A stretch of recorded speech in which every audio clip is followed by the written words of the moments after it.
Hello, everyone. So today we're going to be talking about the business that's called personalized wall decals. Welcome back to the channel. If you're new here, we talk about businesses that you can look at and buy online and add to your business portfolio. As usual, when I do these videos, none of this is financial advice. I just like to show you what's possible.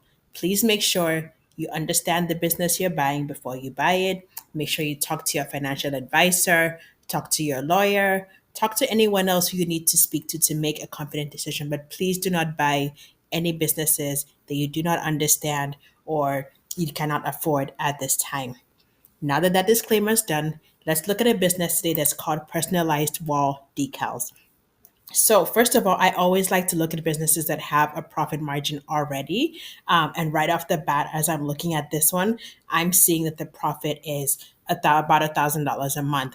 It's up to you to decide whether that's a lot or a little bit, but I like to start with a business that's already running a profit. I can see the business location. I can see the age of the site. I can see the profit margin. Again, that's up to you to decide whether that's a lot or a little bit.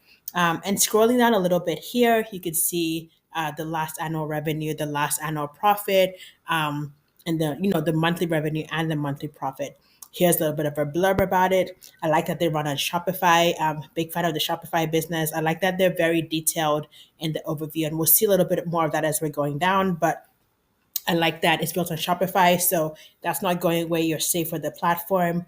I'm scrolling down, fully remote operation. This is print on demand, so they don't hold any inventory. They're not paying extremely expensive warehousing costs. I can probably imagine that most of their expenses are going to come from running ads and just managing the time on Shopify. But it's good to know that it's fully print on demand.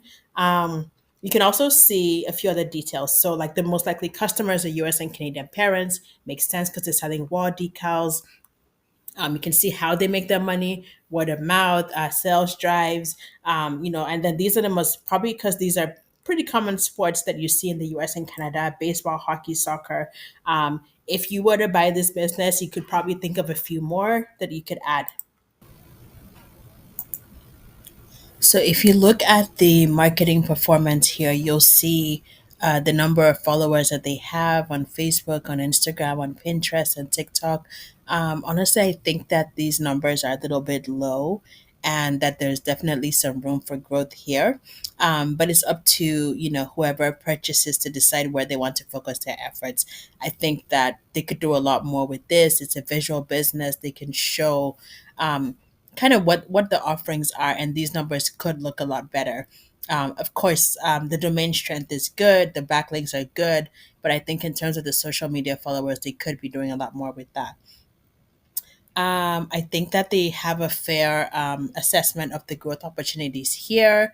But honestly, so whoever gets this is going to need to invest a lot in ads to kind of make it work. Definitely, it would do well on Etsy and Amazon. So there is a lot of room for growth. I like that they're honest about different verticals that they can get into over here. Yeah, and then so scrolling down here, you can see what post sale support they're offering.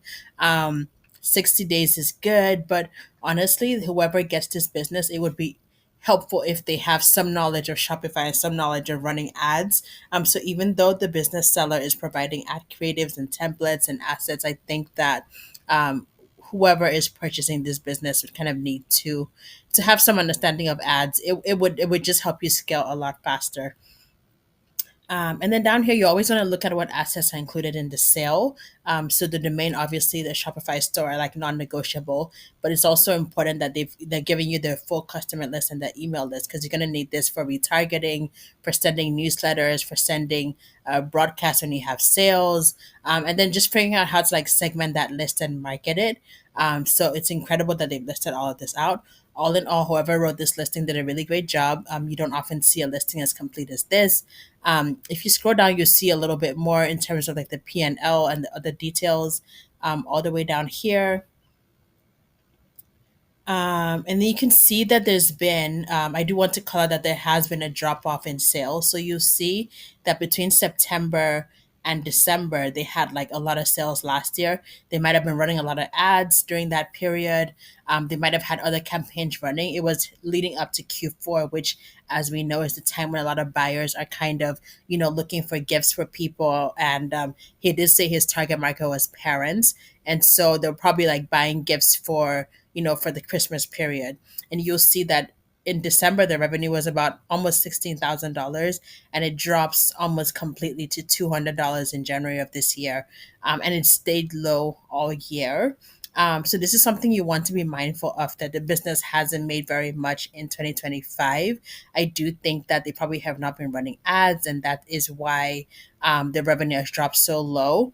And this could just be like some email listing and sales. But there is a great opportunity to like continue to grow this brand. And so it's, you can see their orders, you can see their AOV here. I do think that this can be revived for the right person. Again, you need to have your marketing and your ads on point. And so, yeah, so I'm going to put a link for you to check out this exact listing. As always, consult with your financial advisors before making a decision.